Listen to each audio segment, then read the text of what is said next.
Kiröhögtek a szobából és a városból is. Ezért megesküdtem, hogy egyszer megrikatom az egész világot a világ legszomorúbb filmjével.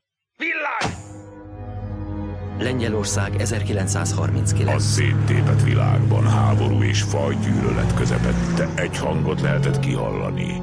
Egy erős hangot, egy inspiráló hangot, egy hangot, amit néha nehéz volt megérteni. Én akarom vezetni a kocsit, én akarom!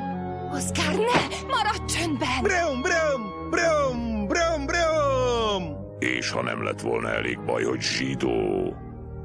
Sajnálattal kell közölnöm, hogy a fia szellemi fogyatékos.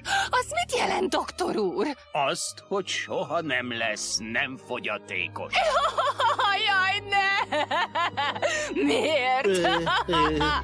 És ha nem lett volna elég, hogy zsidó és szellemileg fogyatékos... Burei pré hagafen! Hol van a bor? alkoholista is volt. Oszkár, ne! Nem ihatod meg! Oszkár! Akarok még szétítő vizet!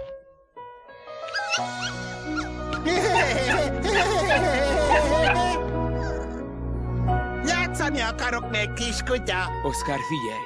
Van egy rossz hírem a számodra. A kiskutyád rákos. A legjobb barátja halálára volt szükség, hogy rájöjjön, az erő mindnyájunkban megvan.